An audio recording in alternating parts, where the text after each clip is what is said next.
Hello दोस्तों, आप सभी का स्वागत है मॉडर्न क्लासरूम में। आप सभी कैसे हैं? उम्मीद करते हैं आप लोग अच्छे होंगे और आपकी पढ़ाई काफ़ी ज़्यादा अच्छी चल रही होगी।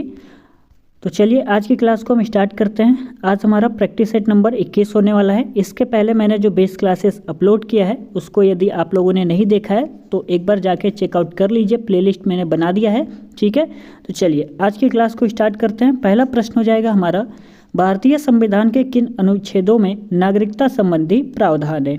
अनुच्छेद 1 से 5, 5 से 11, 12 से 35 या 36 से 51, किस में नागरिकता संबंधी प्रावधान है? तो अनुच्छेद 5 से 11 ये आपका करेक्ट हो जाएगा। ऑप्शन नंबर बी यहाँ पे सही है। ठीक है, चलिए दूसरा प्रश्न देख लेते हैं।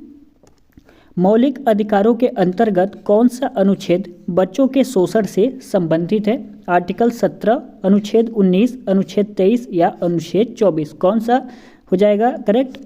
ऑप्शन नंबर डी यहाँ पे सही है, अनुच्छेद 24। ठीक है, राज्य के नीति निर्देशक तत्वों का उल्लेख किस आर्टिकल में आता है? ये आप लोग कमेंट करके ज़रूर बताइएगा। ठीक है, कमेंट करके आपको ये बताना है।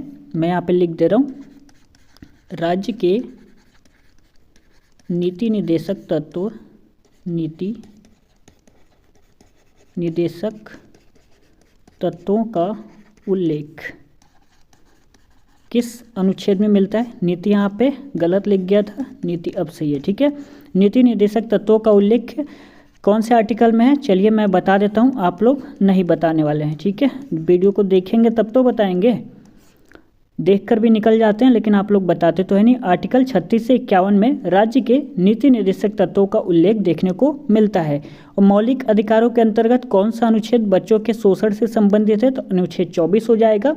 और राज्य के नीति निर्देशक तत्वों का उल्लेख आर्टिकल 36 से 51 में मिलता है। ठीक है, और नागरिकता संबंधी प्रावधान किस आर्टिकल में है? तो आर्टिकल 5 to 11। ठीक है, चलिए अगला प्रश्न देखते हैं। क्वेश्चन कह रहा है, पेटागोनिया मरुभूमि किस देश में स्थित है? अर्जेंटीना, बोत्सवाना या सूडान या सोमालिया, कहाँ पर स्थित है? तो इसमें आपका करेक्ट आंसर हो जाएगा ऑप्शन नंबर ए, अर्जेंटीना में स्थित है।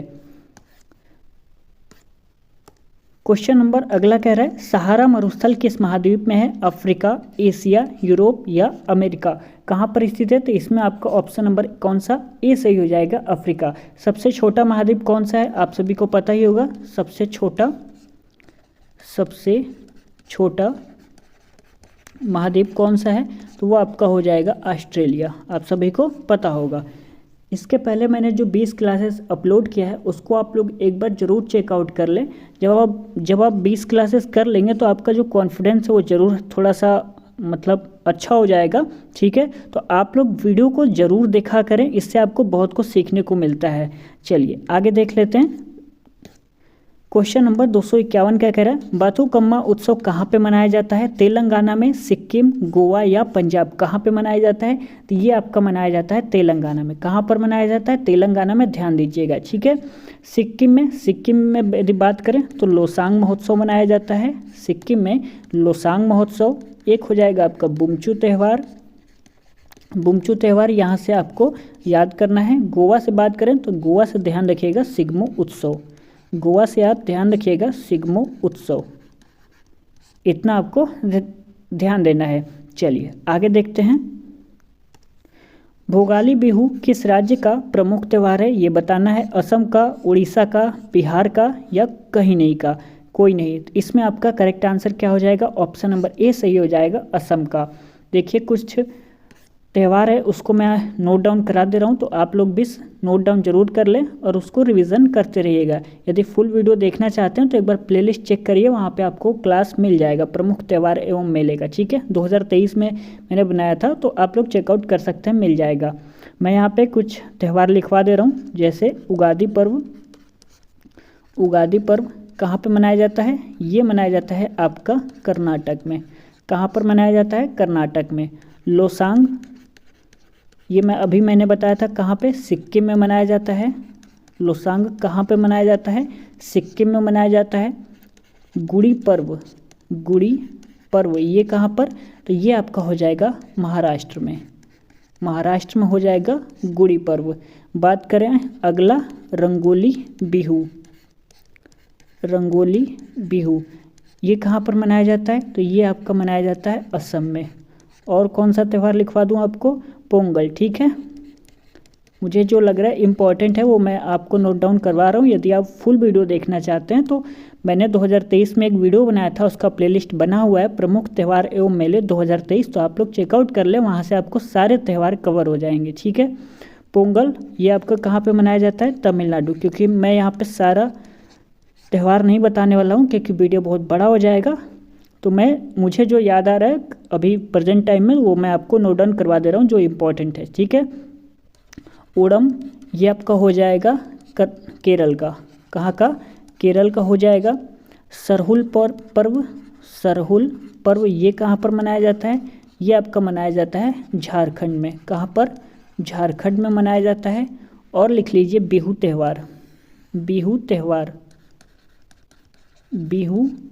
त्यौहार ये आपका कहाँ पर? ये आपका हो जाएगा असम में मनाया जाता है। इतना आप लोग ध्यान रखिएगा। उगादी पर्व कहाँ पे मनाया जाता है? कर्नाटक में मनाया जाता है। लोसांग कहाँ पे मनाया जाता है? सिक्किम में मनाया जाता है। गुड़ी पर्व ये आपका कहाँ पर? महाराष्ट्र हो जाएगा। रंगोली बिहू ये आपका असम में मनाया जाता है। पोंगल ये आपका तमिलनाडु में मनाया जाता है। ओणम की बात करें तो ये आपका केरल हो जाएगा। सरहुल पर्व ये आपका कहाँ पर? झारखंड में मनाया जाता है।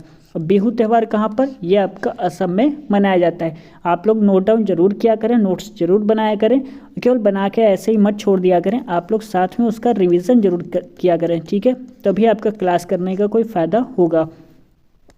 चलिए आगे देख लेते हैं क्वेश्चन। निम्न में से अल्प प्राण वर्ण कौन सा है?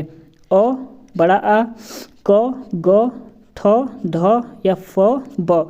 कौन है इनमें से? तो इसमें आपका करेक्ट आंसर हो जाएगा ऑप्शन नंबर बी। अगला प्रश्न है हमारा, निम्न में से कौन सा घोष वर्ण है? ख, च, म या थ। कौन इसमें आपका करेक्ट हो जाएगा? ऑप्शन नंबर यहाँ पे सी करेक्ट हो जाएगा। अगला प्रश्न कह रहा है, भारत में पोलो खेल का प्रचलन किसने आरंभ किया था? यूनानी ने, अंग्रेज ने, तुर्क ने या पुर्तगाली ने? किसने भारत में पोलो खेलों का प्रचलन किया था? तो इसमें आपका करेक्ट आंसर हो जाएगा ऑप्शन नंबर सी तुर्क। किस राज्य में? तो ध्यान दीजिएगा मणिपुर में। किस राज्य में? मणिपुर में। समझ में आया आपको? भारत में पोलो खेल का प्रचलन किसने प्रारंभ किया? तो तुर्क ने प्रारंभ किया। पोलो खेल का जो प्रचलन है भारत के किस राज्य में हुआ? तो ध्यान दीजिएगा मणिपुर में हुआ था। उम्मीद करते हैं जो मैं आपको बता रहा हूँ अच्छे से समझ में आ रहा है। तो चलिए आगे देख लेते हैं। क्वेश्चन नंबर 262, ये क्या कह रहा है? आयरन शब्द किस खेल से संबंधित है? कराटे से, गोल्फ से, बेसबॉल से या शतरंज से? इसमें आपका करेक्ट आंसर हो जाएगा किससे? गोल्फ यहाँ पे सही हो जाएगा। ठीक है, आयरन शब्द किस खेल से संबंधित है? कराटे से, गोल्फ से, बेसबॉल से या शतरंज से? तो ध्यान दीजिएगा आयरन जो शब्द है वो आपका गोल्फ से संबंधित हो जाएगा। कुछ फैक्ट्स है उसको मैं नोट डाउन कराते रहूँ अगले पेज पे, तो आप लोग नोट डाउन जरूर कर लें। चाइना मैन किससे कहा जाता है? चाइना मैन किसे कहा जाता है? कलर एक बार चेंज कर लेते हैं फिर बताते हैं। मैंने अभी एक बार रुकिए, पहले फिर से पिछला प्रश्न देख लीजिए। क्वेश्चन क्या कह रहा है? आयरन शब्द किस खेल से संबंधित है? तो मैंने अभी क्या बताया आपको? गोल्फ से संबंधित हो जाएगा। शतरंज के जन्मदाता किसे कहा जाता है? आप सभी को पता है शतरंज का जन्मदाता किसे कहा जाता है? तो किसे कहा जाता है? भारत को कहा जाता है। मुझे लग रहा है कि आप सभी को पता होगा। रावलपिंडी एक्सप्रेस किसे कहा जाता है? पता है आपको? शोएब अख्तर कहाँ के खिलाड़ी हैं? पाकिस्तान को हो जाएंगे। डांसिंग अंपायर कौन है? तो बिली बाउडन।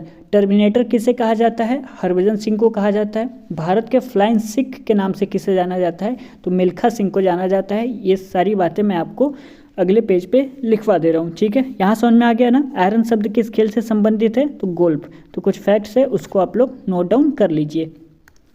कलर चेंज कर लेते हैं फिर आपको बताते हैं। शतरंज के जन्मदाता मैंने लिखवा ही दिया, लिख लीजिए रावलपिंडी एक्सप्रेस। रावलपिंडी एक्सप्रेस किसे कहा जाता है? तो ये आपके हो जाएंगे शोएब अख्तर। ये कहाँ के खिलाड़ी हैं? तो पाकिस्तान के, ध्यान रखिएगा।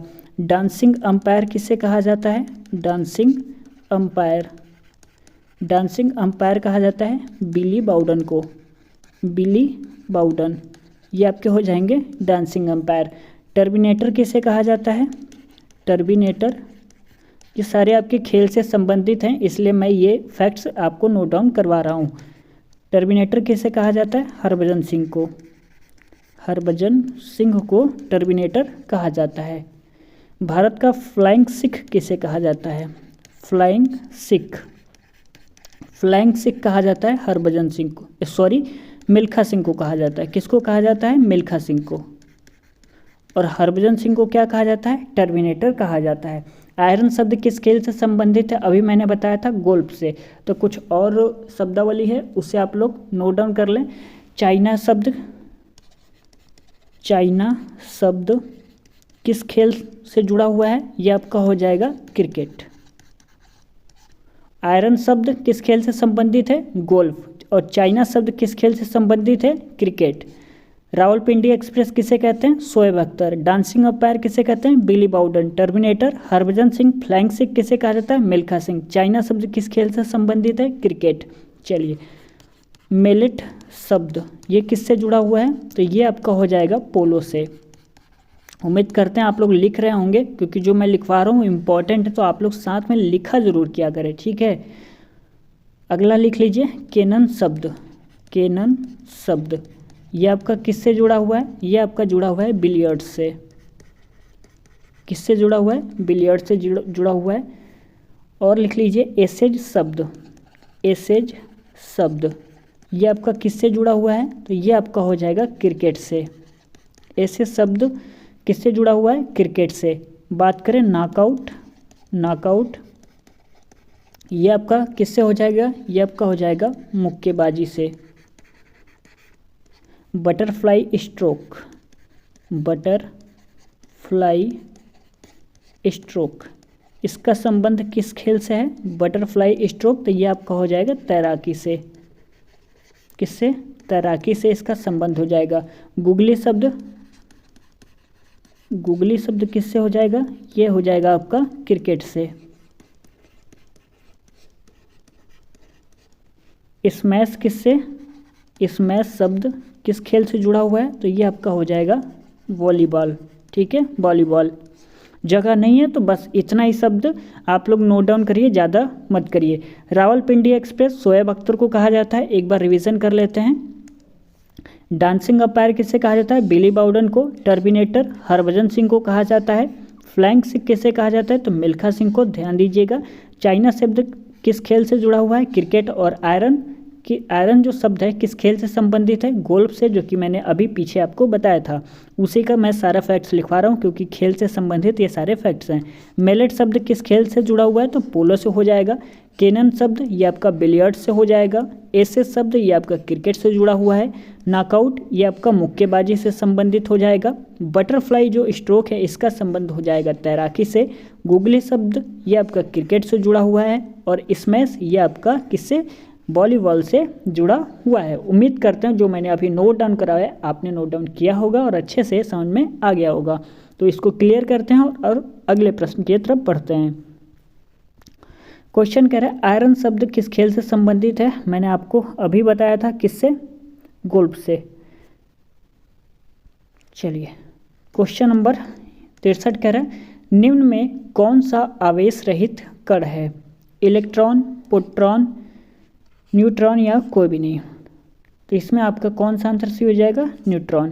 क्वेश्चन क्या कह रहा है कौन सा आवेश रहित कण है, इलेक्ट्रॉन, प्रोटॉन, न्यूट्रॉन या कोई नहीं। तो इसमें आपका न्यूट्रॉन या आपका आवेश रहित कण हो जाएगा, ठीक है। चलिए बात करें इलेक्ट्रॉन की खोज किसने की थी, तो आप सभी को पता होगा किसने की थी, थॉमसन ने। प्रोटॉन की खोज रदरफोर्ड, न्यूट्रॉन की खोज जेम्स चैडविक और पॉजिट्रॉन के खोजकर्ता एंडरसन हो जाएंगे और परमाणुीय नाभिक के खोज कौन हो जाएंगे, रदरफोर्ड हो जाएंगे। मैं नोट डाउन करवा दूं, चलिए नोट डाउन करवा ही देता हूँ। कलर चेंज कर लेते हैं, फिर लिख लीजिए इलेक्ट्रॉन की खोज, इलेक्ट्रॉन की खोज ये आपके हो जाएंगे कौन, थॉमसन। प्रोटॉन की खोज, प्रोटॉन की खोज ये आपके कौन हो जाएंगे, रदरफोर्ड। न्यूट्रॉन की खोज वो हो जाएंगे आपके जेम्स चैडविक। कौन हो जाएंगे, जेम्स चैडविक। पॉजिट्रॉन के खोजकर्ता कौन हो जाएंगे, एंडरसन। ठीक है, और परमाणुवीय नाभिक, इसके खोजकर्ता कौन हो जाएंगे, इसके हो जाएंगे रदरफोर्ड। ठीक है, उम्मीद करते हैं समझ में आ गया होगा। तो चलिए आगे बढ़ते हैं। बस इतना ही प्रश्न था। यदि आज का क्लास आपको अच्छा लगा होगा तो प्लीज़ वीडियो को लाइक कर दीजिएगा। वीडियो बनाने में काफ़ी ज़्यादा मेहनत लगता है, तो हमारे इस मेहनत के लिए आप लोग एक लाइक तो कर ही सकते हैं। ठीक है, शेयर ज़रूर कर सकते हैं। आपको यदि लगता है कि सर आपके लिए मेहनत कर रहे हैं तो वीडियो को शेयर ज़रूर कर दीजिएगा। व्हाट्सअप पे या टेलीग्राम पे जहाँ भी आपने स्टडी ग्रुप ज्वाइन किया हुआ है वहाँ पे शेयर कर दीजिएगा। चैनल को अभी तक सब्सक्राइब नहीं किया है तो सब्सक्राइब कर लीजिए। यहाँ पे आपको ऐसे ही वीडियोस मिलते रहते हैं। एक बार आप सभी प्लेलिस्ट को ज़रूर चेक कर लीजिए, वहाँ पे आपको बहुत सारे क्लासेस मिल जाएंगे। पॉलिटी के क्लास आपको मिल जाएगा, फिजिक्स, केमिस्ट्री और करंट अफेयर्स की जो क्लास है वो आपको सारे वहाँ पे क्लासेस मिल जाएंगे। स्टैटिक जीके का भी आपको क्लास चाहिए तो वो उसका भी प्लेलिस्ट बना हुआ है, तो आप लोग एक बार प्लेलिस्ट को ज़रूर चेक कर लें। ठीक है, तो चलिए मिलते हैं अगले क्लास में। तब तक के लिए धन्यवाद और हमेशा खुश रहा करिए। ठीक है, चलिए।